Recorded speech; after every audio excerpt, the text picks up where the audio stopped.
Shalom Uvracha à tous les tzofim, les tzofot, ceux qui nous visionnent, pendant la Hiloula de Rabbi Shimon Bar Yochai.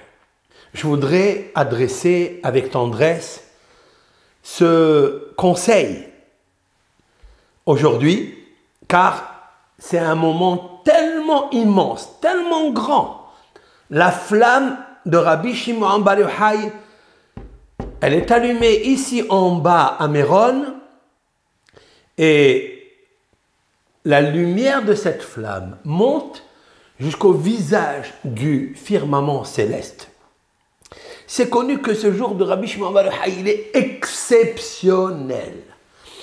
Il est des tzadikim dans le peuple d'Israël depuis la génération de ses maîtres incontestés, insoupçonnés dans leur kedusha, dans leur sainteté, où le peuple d'Israël adore, pas adore par rapport à adoration, mais tellement ils ont la émouna en ces tzadikim, et bien parmi eux, il y a deux tzadikim, Rabbi Meir Baal HaNes, et 4 jours après, Rabbi Shimon Bar Yochai. Il y a ici un code exceptionnel à dévoiler.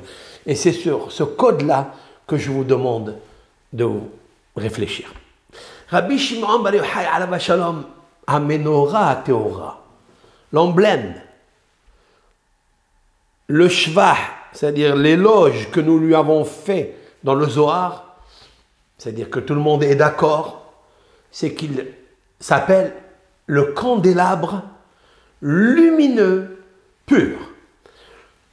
La menorah, en fait, elle était complètement en or, lumière aussi, et matière or, miksha ahat, d'une seule pièce.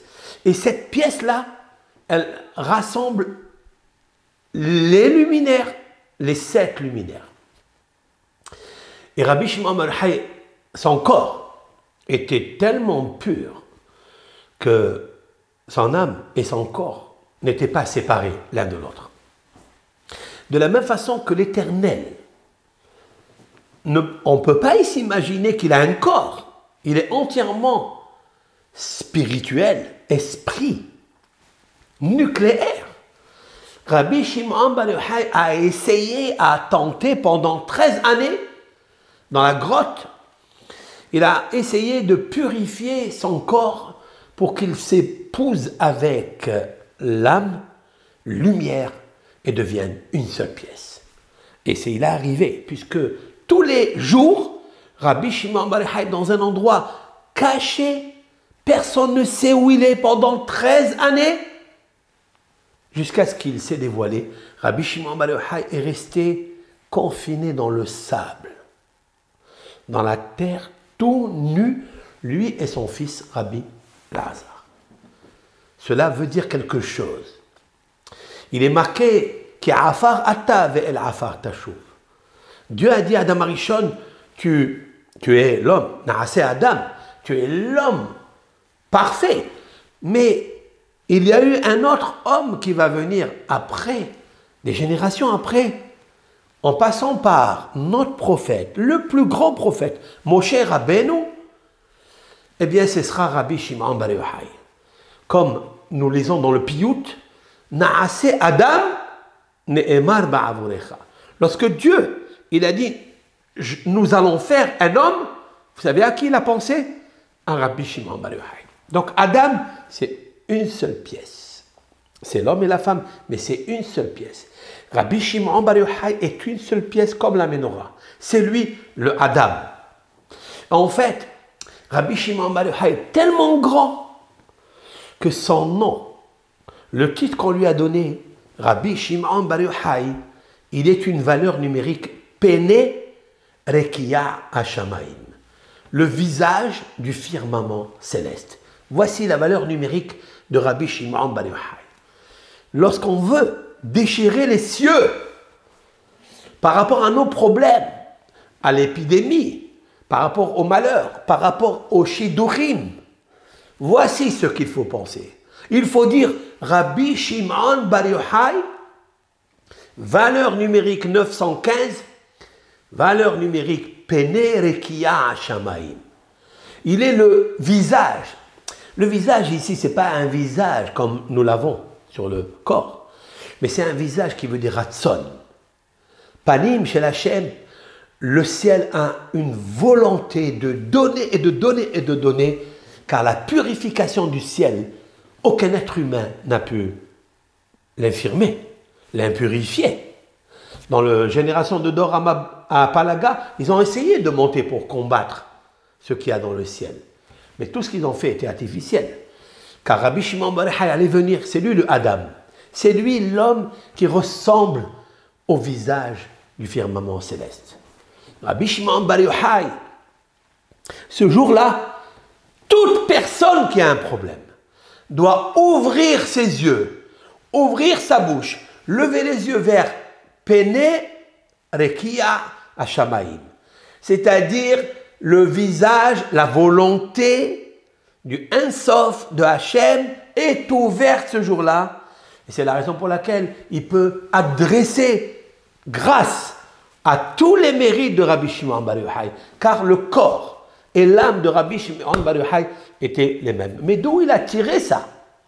Il a tiré ça de Moshe Rabbeinu alav shalom. Moshe Rabbeinu alav shalom, son corps était plus grand que son âme, tellement il a purifié son corps. Et Rabbi Shimon Bar Yochai a voulu l'imiter, car tous les patriarches avaient une âme exceptionnelle, mais leur corps n'était pas une âme. Quand je dis une âme, ils ont essayé de faire la Kedusha, de monter de niveau en niveau, mais ils ne sont pas arrivés à Moshe Rabbeinu. Ce n'est pas moi qui le dis, c'est Maïmonide qui le dit. C'est un Rambam qui le dit.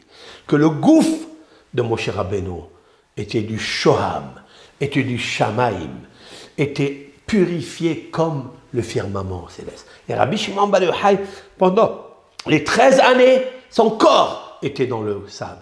Et quand il est sorti, il avait des ulcères de partout dans le corps. Cela veut dire qu'il a tué, en fait, la peau du serpent, de l'impureté. Voilà pourquoi il a ramené le peuple d'Israël qui pèlerine à Méron, dans le nord, là-bas, d'Israël. Et ils sont 600 000 tous les ans. Cette année, ça sera un peu difficile. Mais Rabbi Shimon Bar Yochai a ramené en fait le mont Sinaï de Moshe Rabbeinu. Comment il a réussi? Ben, ce jour-là du mont Sinaï, tous les corps avaient guéri parce qu'ils ont évacué, injecté l'intromission du serpent. Le poison du serpent n'existait pas. Rabbi Shimon Bar Yochai, il a fallu pour lui 13 années de combattre la source du serpent, le sable, la terre. Et il a réussi grâce à ses efforts inouïs, insoupçonnés, incommensurables. Quand on prie ça. La valeur numérique de Rabbi Shimon Bar Yochai, 915, est la même valeur numérique que Hanahar Hashelishi, c'est-à-dire le troisième fleuve. De quoi s'agit-il? L'Éternel, au début de la création, il a créé le paradis, qu'on appelle le Eden, c'est-à-dire le Hidoun, la délicatesse absolue. Eden, c'est un fleuve. Venahar Yotsem Eden, il y a un fleuve qui sort de Eden. Et les Hashkot et Tagan, pour nourrir le jardin, Misham Ipared, de là-bas, il se divise, les Arba'a Rashim, à 4 fleuves. C'est quoi ça? Alors, le premier fleuve, suivez avec moi. Shem Ha'echad, le premier fleuve s'appelle Pishon.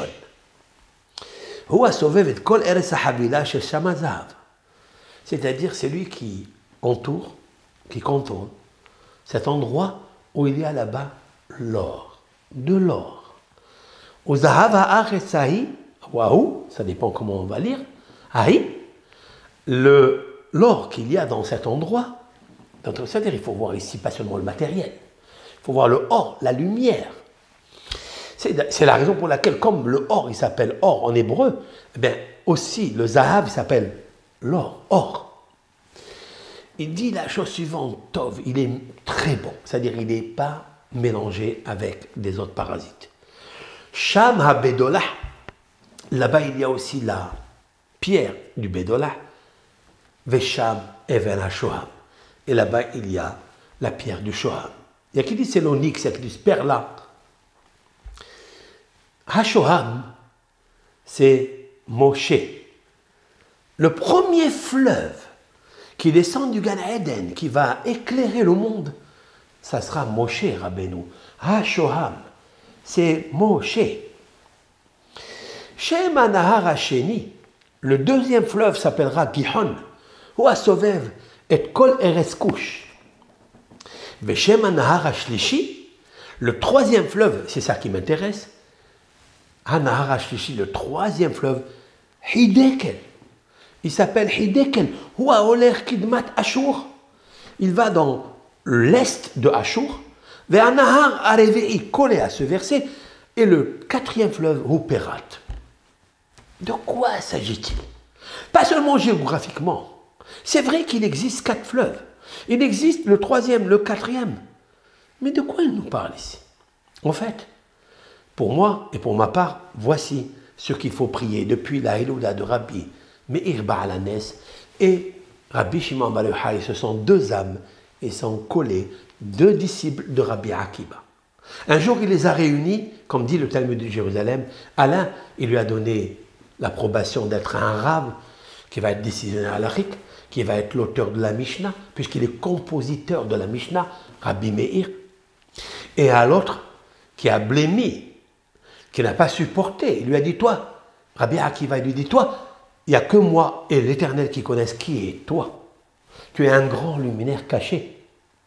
En fait, Rabbi Meir, c'est la Mishnah, certes, mais c'est la Torah orale, mais Rabbi Shimon bar Yochai, c'est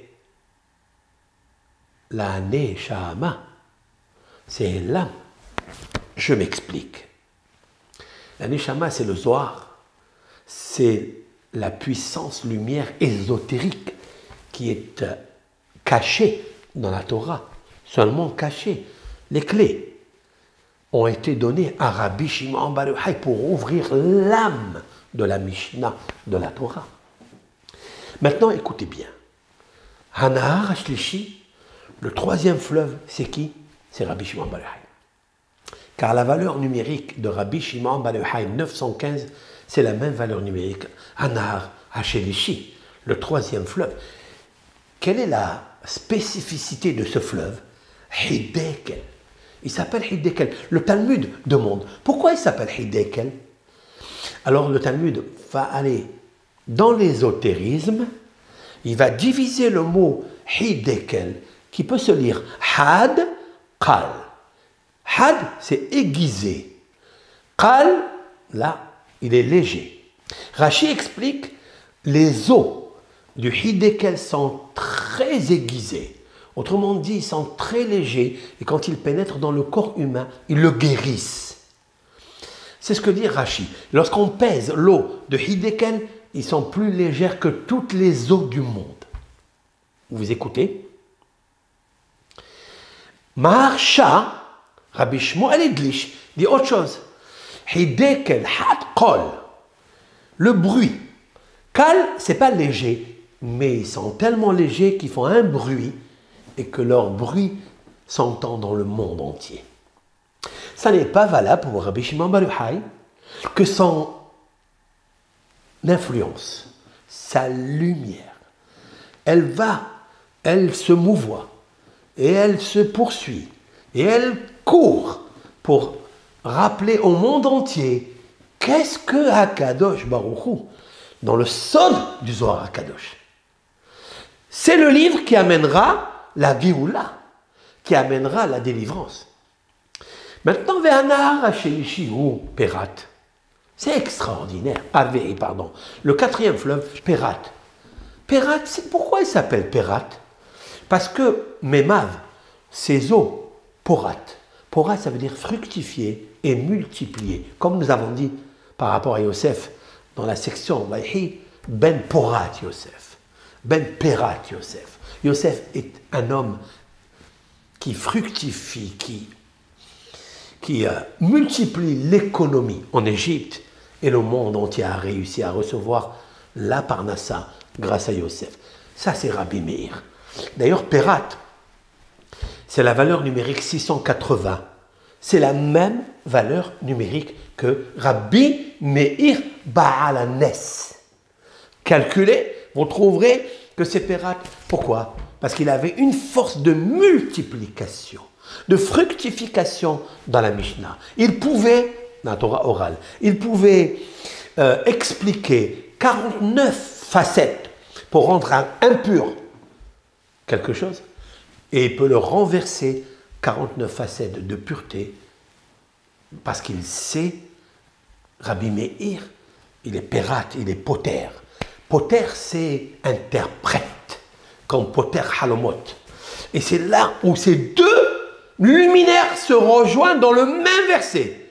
Ce sont des fleuves où tout le monde entier, et surtout je parle à Bnei Israël, ont besoin d'eux. C'est pourquoi Dieu, il a réuni la disparition de Rabbi Meir Baal HaNes, qui est donc le 28 Iyar, qui est cette Hiloula extraordinaire.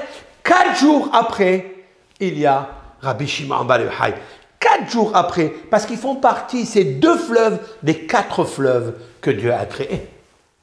Et c'est la raison pour laquelle nous devons demander à Hachem Yitbarach, puisque les fleuves de l'Éternel dans le ciel se déversent dans la bonté, eh bien nous devons allumer des bougies pour Rabbi Shimon Bar Yochai et pour Rabbi Meir Baal HaNes. Lorsqu'on fait cela, lorsqu'on explique cela, alors Akadosh Baruch Hu, il ouvre les cieux et il déverse sur nous les fleuves de bonté, de tout ce qu'on demande, que ce soit des ivugim, des mariages, trouver la kala, trouver le hatan, parnassa, tomber enceinte, tout ce qu'on désire, on peut, grâce à ces deux luminaires, demander à Hachem Yitbarach le jour et de Rabbi Meir Baal HaNes et de Rabbi Shimon Bar Yochai. Et je terminerai. Rabbi Shimon Bar Yochai, il est vraiment particulier. J'ai allumé 2 bougies, 2 veilleuses. La première de Rabbi Meir Baal HaNes en même temps. Et la deuxième de Rabbi Shimon Bar Yochai pour laisser pendant 4 jours, 4 jours, pour essayer d'influencer les 4 fleuves de lumière entre le Rabbi Meir Baal HaNes et Rabbi Shimon Bar Yochai. J'ai vu que la flamme de Rabbi Shimon Bar Yochai était plus haute que la flamme de Rabbi Meir. Et on le sait tous, car la Torah orale, c'est quelque chose d'exceptionnel et d'unique, car il nous faut être sur terre. Ça, c'est Rabbi Meir Baal HaNes. Cependant, la flamme qui est à l'intérieur, celle qui va nous sortir de l'exil, ce livre du Zohar qu'a écrit Rabbi Shimon Bar Yochai, celle-ci, elle monte vite, très très haut. Et pourquoi? Parce que Rabbi Shimon Bar Yochai, de mémoire bénie, il est léger, hidekel, had vekal. Sa flamme, elle est aiguisée, elle est sublimissime, elle est aussi légère, et elle est aussi celle qui monte vers le haut, avec sa légèreté. Elle monte jusqu'à Pene Rekia Hashamaim, jusqu'au visage, jusqu'à la volonté. Le visage indique la bonté, la volonté du ciel, du firmament céleste, et même valeur numérique.